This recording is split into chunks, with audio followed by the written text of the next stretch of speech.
Hey everyone, welcome to PopNerdom. Yes, um, it's your boy Six by himself, and yes, Hansel is not here. We had a bit of a scheduling problem for this week, and I just felt that I didn't want to leave you guys without anything at all. I don't know why I would think that, but here it is. Uh, and as as it turns out, because I can't talk about all the popping shit yet, because Hanz is not here, I figure I'll give you something, as you can see in the title, that maybe will interest some of you. We have all the Star Trek ships here. I have all the Star Trek stuff up here. If you can see it, I don't know, because I don't check such things.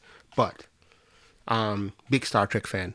And I figured I would give you a breakdown or a countdown or a list of my personally favorite Star Treks in order, all the series, not the movies, not the captains, not the characters, even though all of that kind of fits into why it makes them, for me, favorites in some cases. Just the series is in my personal preference order. If you want to tell me your favorite order, please put it down there. But let's not argue, because really, this is about personal taste and how bad mine is. So, why don't we stop talking shit and start getting into the list by starting at the bottom with the 10th, and luckily 10 series. The last one in the bunch for me, Star Trek Voyager. Now, no, it does not have to do with a female captain.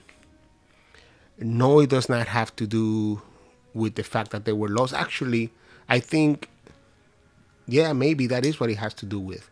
The idea that I thought that this will go back to Star Trek finding new lives and new civilizations, which is actually the words that I said to myself when I heard Voyager was coming onto UPN back then. We were coming off of DS9, and it was a long run of Next Gen, and now there were the movies. So I thought, hey, this is the only chance, because Next Generation and DS9 dealt with so many, they dealt within the universe. This was such a promise, such a premise of being lost in space and not having to deal with direct Federation bothering you, but dealing with survival. And I thought it was great, but it didn't work. I don't think the characters gelled very well. I don't think it did a good job of telling me the stories that I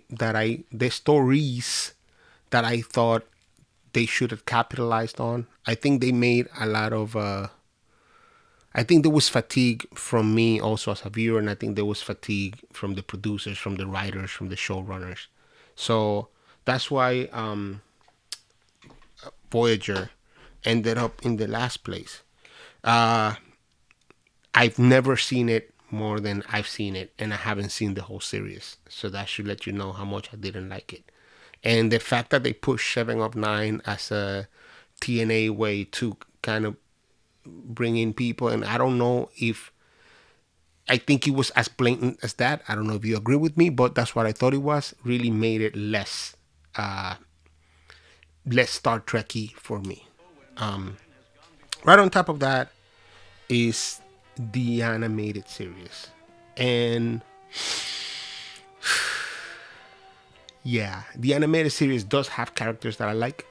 It did have new characters that you couldn't do at that time in the live action show, which was so much fun and so much promise.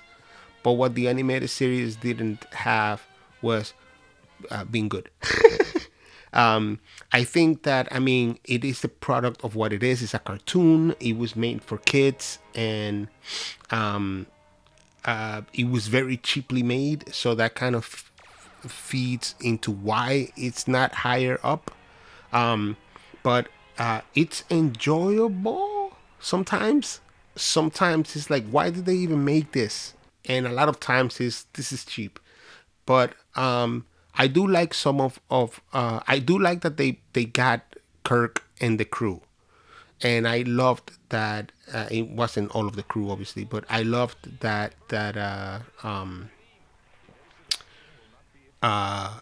it was fun.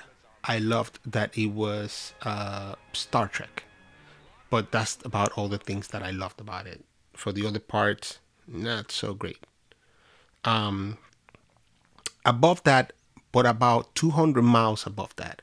Because now we're getting into the top 8 out of 10.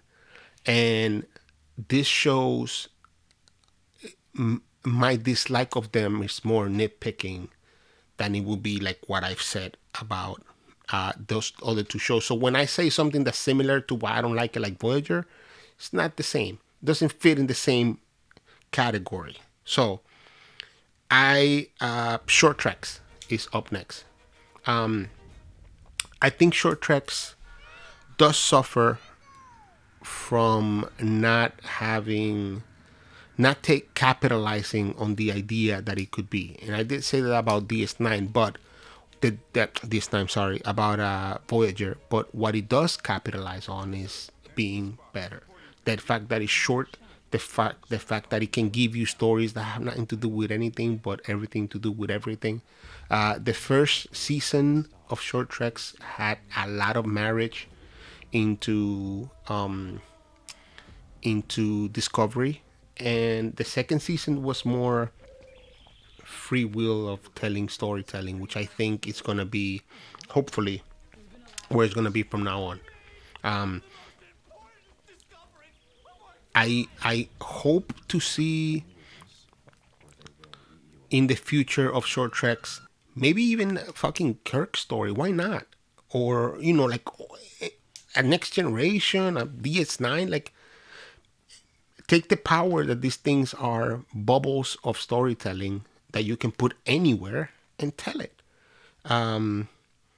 Let's see what happens with it, but I am very happy to have Short Treks. It hasn't lived to its full potential yet.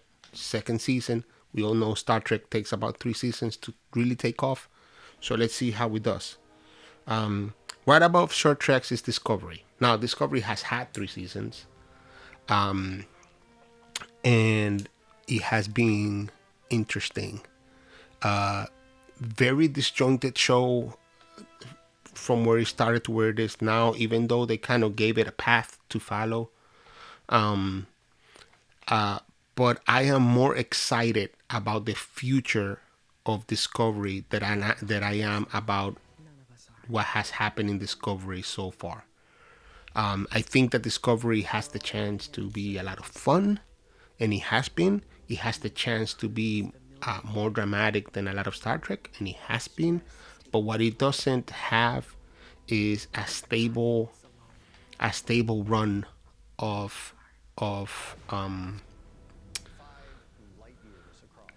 lightness and jumpiness, if that's a word that explains Star Trek, that I think the other Star Trek have. I don't know. The trailer for the next season looks very serious and very heavy. But they have gone through very serious and very heavy, and they have delivered very good TV as well as very bad TV. So let's hope for the very good. And Discovery, I know that it's a work in progress. So let's wait to see, even though Star Trek has let us down with works in progress, where they... Now, this is the one that's going to be controversial. I know everybody's going to probably throw bottles at me that sees this, but listen, this is my personal list, and this is the way I see it. Above all of that stuff that I said, and probably these top 6 that are left are incredibly close. So the things that separate them are more feeling than how good the show is. It's more separated by a personal feeling of how the show sticks with me. That's why this is my list, than production value or any of that, because that doesn't matter. That changes constantly on every show. This is more about my personal consumption And right above Discovery is the original Star Trek. Yes, without the original Star Trek, we don't have anything else. Yes, it's very good. Yes, Kirk is in my top 3 captains. Yes, Spock is in my top 3 officers of all of Star Trek. But those are lists that I haven't made, so that doesn't matter. And Star Trek, as fun as it is, as incredibly smart as it is, and as well done as it is, 98% of the time, as is the rest of this list, it sometimes suffers from being a product of its time. And I think that doesn't have to do with the messages that they're trying to tell, because those really work today. All of them almost, or all of them, yes. But it does have to do with sometimes the way they depict women or they treat them. It does have to do with sometimes some of the acting. It has to do with sometimes some of the approach. For the show that it is and the time that it's made of, I love it. It's in my top shows of all time. As a whole, Star Trek, but original Star Trek, yes, has all of those qualities, but also has, well, a little bit of a product of its time sometimes. The pacing is great for what it is and all that, but sometimes it suffers, and sometimes the stories just don't click. And sometimes I see things that I think are sexist or racist, and I can't. As much as they talk about equality, there's a lot of things that don't match there. So, above that, hate me all that you want, you will, is Enterprise. It's been a long road. Hear me out. If you didn't click off, hear me out. If you didn't click off, it didn't deliver in its promise, but it was the best promise I had seen so far.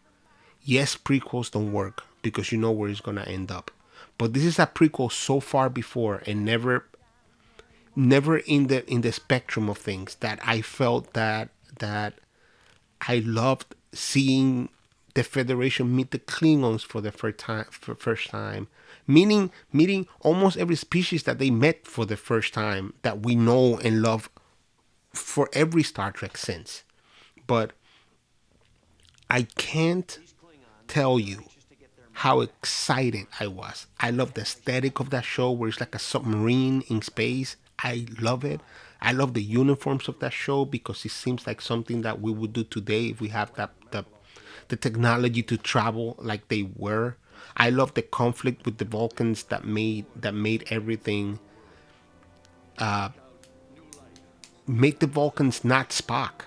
I think that they hit a lot of right notes. They just missed out. That last season, I think, had one of my favorite episodes of Star Trek, In the Middle Dark Leaves, part 1 and 2. I feel that Enterprise did deliver where it should have, and they just didn't let it breathe. And I think that that's Paramount's fault. And I really, really, really, really, really, really love that show. I wish it could have grown to be better. I wish it had less hands from the higher ups and more hands on the creative side. Although if any show suffered from show fatigue, it definitely was Enterprise. And having a song to begin the show was the biggest no-no in the history of Star Trek. Coming up to the last top 4, let's go. We have number 4 spot, Picard. Now, I'm quite sure that in a few years, Picard might be spot 2, spot 3. Probably not, because, probably. But Picard has a lot of places to go. It has to grow a whole bunch. I felt I loved this series, but I was underwhelmed by the first season. but it can only get better from where it is now. I mean, it could get worse, but it won't, because he's Patrick Stewart, because he's Captain Picard, because of how married my generation is the next generation again, uh, and I feel like Picard really, really, really is the best shot of nostalgia for me, with nostalgia with new storytelling, and I am loving it. I do wish there was more Riker. I wish there was a ship that wasn't La Sirena. I wish there was more, but that's what makes it exciting. That I wish those things, but I don't. I love that they don't have them. Yeah, Picard is old. He shouldn't be commanding ships, but he is, because he's that guy. But he's not the same guy that we grew up with. He's the guy that's old and has to deal with being old and what he has to do with it. It's an incredible show. It's only one season of it, and hopefully it'll move higher on the ranks. Hopefully it move higher than my number 3 spot, which is Lower Decks.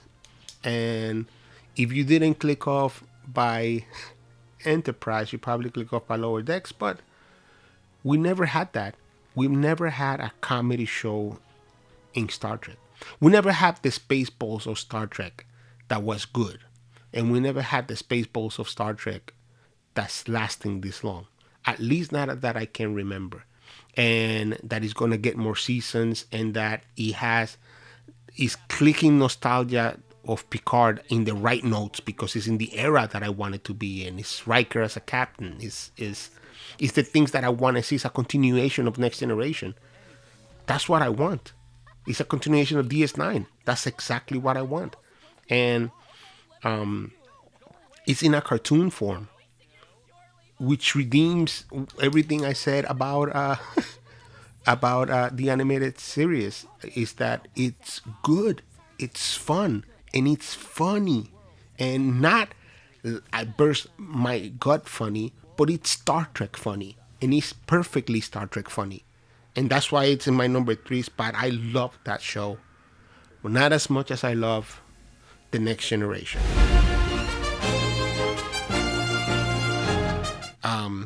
By now, you know where my number 1 is going, and I'll get to that in a second. But The Next Generation was my Star Trek. The Next Generation was my Star Trek for me. It was made in my era. It was made when I was growing up. It was made for my generation. And it was so good for 4 out of 7 seasons. And those 4 seasons of Next Generation are some of the best 4 seasons of television, and some of the best 4 seasons of Star Trek. You had Data, you have Picard, you have Riker, you have Troy, you have everybody. You even have Dr. Pulaski, whom everything. I love everything. As much as people hated Dr. Pulaski, I think even that, the fact that she came in and then she left, and there's no explanation why, I think is so very Star Trek in universe. It's so cool, and it's so filling, and it's so universe filled. And the fact that they will do things in one episode and then reference it in another episode, there'll be some sort of return from it. I love that, because back then that's not what TV was about.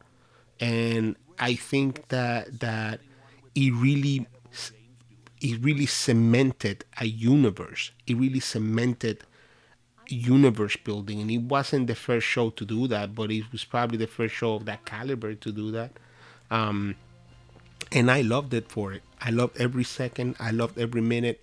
Next Generation was my Star Trek, was my Big Daddy. However, Deep Space Nine, which is my favorite Star Trek, to me, having seen 7 years of Next Generation, at that point 5 years of Next Generation, was the Star Trek that I wanted. And yes, there is a racial point to it. The fact that there was a black man in command made me connect with it a bit more. The fact that Otto was so weird and so unique was kind of like a Data, but with a different aspect. The things that they brought to this show, the fact that this show was, you can't move to the next planet and let somebody else deal with the repercussions of what you've done. You're stuck in a station and you have to deal. Made Deep Space Nine the Star Trek at that moment, at that time, in that period. That was the Star Trek that I think I needed more than any other Star Trek. The one where it was about responsibility. The one that was about, I was in my late teens when that show came out. It was perfect for me because it was showing me the things that Next Generation couldn't show me. I was into Next Generation because of the technobabble. I was into Next Generation because of the spaceship. I was into Deep Space Nine for the storytelling. And yes, I grasped things about Next Generation that were about storytelling, and they jumped at me and they filled me up, but not like Deep Space Nine. So good. So good. Avery Brooks was gold. The Night Visitor was gold. Michael Dorn jumping series